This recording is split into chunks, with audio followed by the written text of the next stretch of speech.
আরবি হিজরি অনুযায়ী আরবি মাসের 4টি মাসকে বিশেষ গুরুত্ব দেওয়া হয়েছে। এর মধ্যে জিলহজ মাস অন্যতম ও পবিত্র।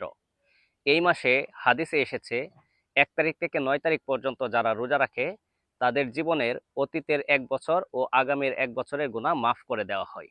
সেখানে উপস্থিত থাকা সাহাবীরা আল্লাহ রাসূলকে প্রশ্ন করলো, এই মাসের এই আমলগুলো কি জিহাদের থেকেও উত্তম সব? তিনি উত্তরে বললেন, হ্যাঁ, জিহাদের থেকেও উত্তম সব। তবে যারা মাল ও যান নিয়ে জিহাদে বাহির হয়ে গিয়েছে তাদের বেলা অন্য কথা। তাই বোঝা যাচ্ছে জিহাদের থেকেও যেহেতু এই মাসের এই কয়েকদিনের আমল অধিক গুরুত্বপূর্ণ আল্লাহর কাছে, তাই যেহেতু এখন জিলহজ মাসের প্রথম 10 দিন চলছে, আমরা অবশ্যই বেশি বেশি আল্লাহর কাছে আমল এবং ইবাদত করব, যাতে আল্লাহ আমাদের সবাইকে মাফ করে দেন। এছাড়া এই মাসে লা ইলাহা ইল্লাল্লাহ, আল্লাহু আকবার, আলহামদুলিল্লাহ বেশি বেশি পাঠ করব।